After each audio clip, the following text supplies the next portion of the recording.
let's just kick the camera. Good job. Hi everybody, my name is Kelsey and we're about to get very, very nerdy with my goals for 2023.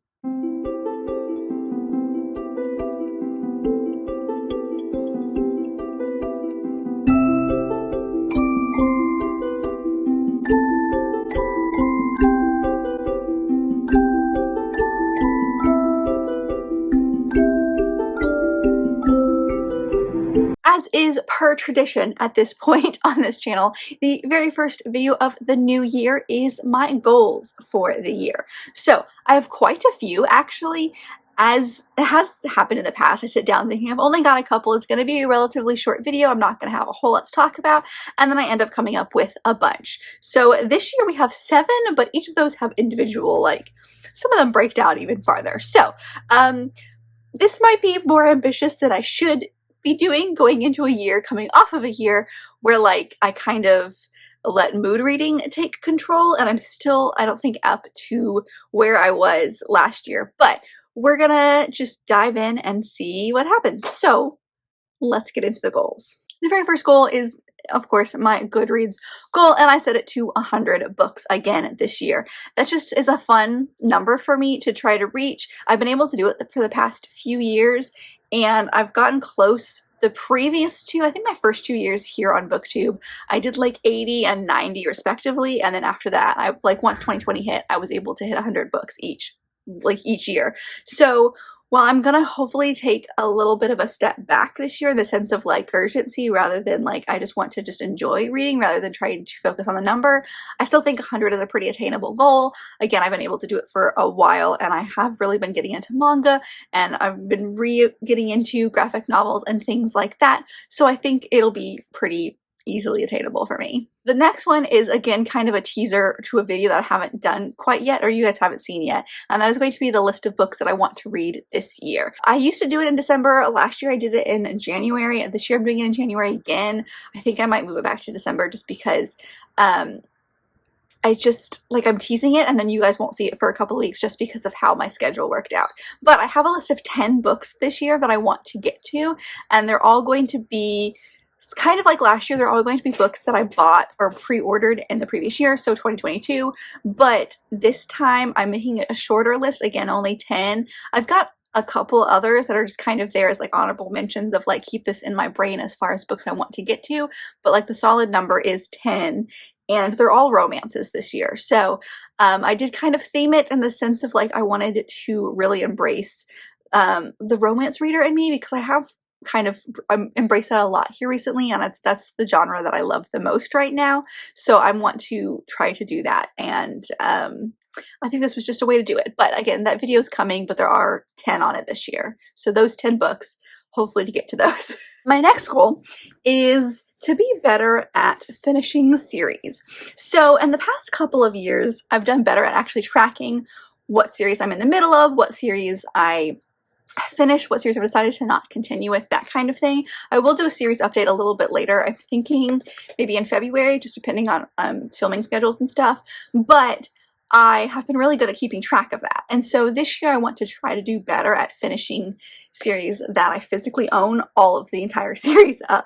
So I have an idea of a possible themed vlog coming your way. I think I'm going to start that this year, of doing that exact thing. If I've started a series, I own the whole thing, let's finish it. But I did have 4 that I wanted to mention as far as prioritizing. They are, it's more just so at the end of the year I have a benchmark, whereas I just say I would like to be better at series, and then I don't have any idea if I am or not. But these are 4 that I want to prioritize, so I thought I would mention them just really quickly, just again to have an idea. So ones that I want to prioritize are Dreaming Sun. I have, I think, only 2 volumes left, maybe 3, I can't remember where I am in the series, but I'm so close to the end of this one, and the beginning was really, really good, and the ending has kind of become but I'm so invested at this point, I still want to see how it ends. I have heard from one of you lovely people that the ending is not necessarily as good. It kind of continues in the vein of what I haven't liked, so I'm not as excited as I was to finish it maybe even a month ago, but I want to, because again, I'm so close, and then if I decide to unhaul them, then I've got a lot more room on my manga shelf to collect more series that I will enjoy. But I've given so much time to the series, I want to, to finish that one. And then I do want to make some really good progress in Spy Family. I think this is a finished manga as well. I'm not 100% sure. I only have up to 6, and I believe there are at least 10 out right now. I might be wrong on that number, but I would like to make more progress in this one because the first two, I've only read the first two, and I've loved both of them, but I haven't been making it a priority as I was with some other series or some other manga series. So I want to make this one a priority this year because I've loved it, and I don't want to fall out of love with it. I don't want to forget what's happened in the first 2 volumes in order to continue. So like I might do a reread. I haven't decided yet, but this is another one that I want to prioritize. The third one is this Nora Roberts series, which is the Guardians trilogy. There's only 3 books. I read the first one last year and really enjoyed it. They're relatively small. I talked about it a lot last year, but it basically follows 6 strangers who are searching for these fallen stars, and each book follows all 6 of them, but it focuses on 2 people. There's 3 men, 3 women, so there's 3 couples within this book, or within the series, and so each book follows a different couple, and they all have different reasons for why they want to find the stars. This is fantastical, which is real fun, but I love the first one so much that I would very much like to continue. And then the last one is only a duology, and that is the These Hollow Vows duology, which is These Hollow Vows and These Twisted Bonds. Again, I've read the first one, but I haven't read the second one yet, so I only have 1 book left in the series to finish, and then I'll be done with the duology, and I'm hoping to get to this one relatively quickly because I loved the first one, but I'm afraid I'm going to forget a lot of the first one because it has a lot of those, the YA fantasy vibes in it that I'm afraid it's going to kind of mix in my head with other books, and I don't want that to be the case. So I would love to get to this one a little bit sooner rather than later as well. That was an extended one there. So the next one is one that's kind of a rollover from last year, and that is to have a very specific book that I read every single month. So like last year I did a nonfiction and a middle grade every single month, and I did pretty good at that. There was a few months that I didn't actually finish one or the other, but I always read at least one of those 2. And so that was really good for me because it helped me prioritize middle grade and nonfiction and focus on putting those kinds of books on my TBR, which is great because I do really enjoy both of those genres, and I just want to read more of them. So this year I'm doing that again. I want to read a middle grade and a nonfiction every single month, but I want to add one more, which is a historical fiction every month. As you can see, this is my second. I now have 2 entire historical fiction mass market paperback shelves, which is great. I love historical fiction. And there's even more here. Like, it just keeps going. So I have a lot of them, and I would like to prioritize them as well. Now, I think I did that last year. I think I was pretty good about having historical fiction just because that's the mood I was in.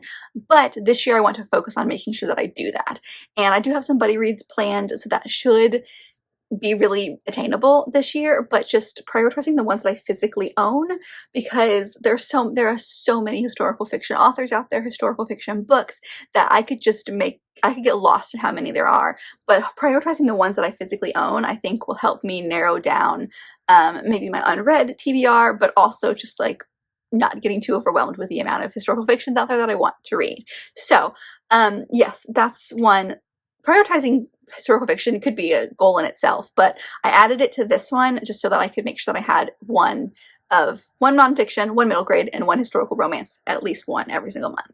The next one is to prioritize gifted and subscription books. So a lot of you lovely individuals, I'll show them off in my haul, but a lot of you lovely individuals have given me Christmas gifts in December, which was so surprising, and like seriously from the bottom of my heart, thank you so much. But I've been gifted a bunch in December specifically. I'm just thinking December right now, but I've been gifted a lot of books over my life. I think every reader can say that. And there's quite a few on my shelves that have been gifted and I have forgotten were gifted to me by somebody, or I haven't prioritized them and I've really, really wanted to read them and I just, again, didn't make time for them. So I would love to make time for them, as well as subscription books.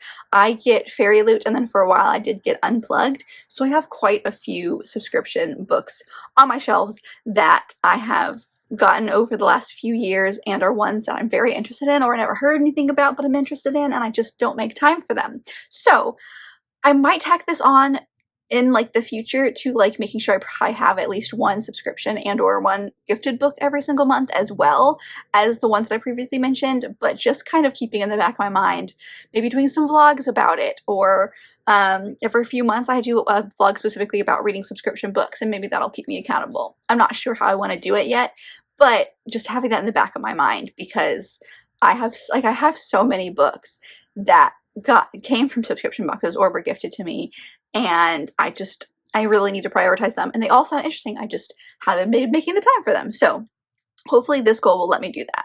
And the last one is to participate in more not buddy reads, but group books and book clubs and stuff like that. I am part of quite a few people's Patreons here on YouTube, and I love every second of it, but I'm really bad at participating in the group buddy reads and the book clubs that they do. The ones that I want to prioritize specifically are Becca from Becca and the Books, G from Book Roast, and Ashley from Frolic Through Fiction, because there's been many times where they have put out books, and not every single book that they, you know, have as their group pick for that month. It might be every other month or every month. It depends on which, you know, creator that I'm part of. But not all of them are going to fit. You know, like some of them you're going to go, okay, well that one doesn't actually interest me, which is totally fine. I do not have a problem skipping books that I'm not interested in. What I want to focus on is, like, for example, because it's sticking at my head, Becca from Becca and the Books has a book club for her patrons called the Alpha Hole book club, and it's specifically about fantasy romance. I love fantasy romance, and I want to participate in that as much as I can. It's basically reading fantasy romance series where there are 3 or 4 books per series, and it's just over the course of 3 or 4 months. And all of those books sound interesting to me, but I never, you know, I don't make time for them. And then G from Book Roast is doing some that I'm really interested in, and Ashley from Fiction is doing things that I'm interested in. So like, I just want to kind of pay attention to what those books are and actually do it. So I'm going to track it and see for those 3 specifically, but I think I'll take a look at all the patrons that I'm part of and see what happens. But those 3 are the ones that I want to prioritize, and just see, maybe by the end of the year I'll be able to tell, okay, so I participated in this many months, or of those that are interesting to me, I participated in these. So maybe I'll track that. I think I've talked myself into tracking that in this exact moment, so I'll have a better idea if I did that or not. But just kind of keeping that in the back of my mind of joining those, even if I join them late. So like, maybe it's for the month of June and I read it in July, but I still want to, like, if it sounds interesting, I want to be a part of that, you know? And I just haven't been doing that. So that's one that I want to keep in the back of my brain as well, as far as maybe prioritizing this year. So that's it. That is a look at my 2023 reading goals. I hope you guys enjoyed this video. Please let me know down below if you are someone who makes reading goals or life goals, or what, you know, whatever it is at the beginning of the new year.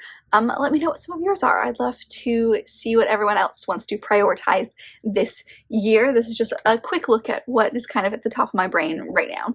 But if you like this video, and I very much hope that you did, don't forget to give it a big thumbs up and subscribe down below if you'd like to be part of this awesome growing family. I've also got all my social media down there, as well as other fun bookish links, so check all that out, and I will see you guys in my next video. Bye!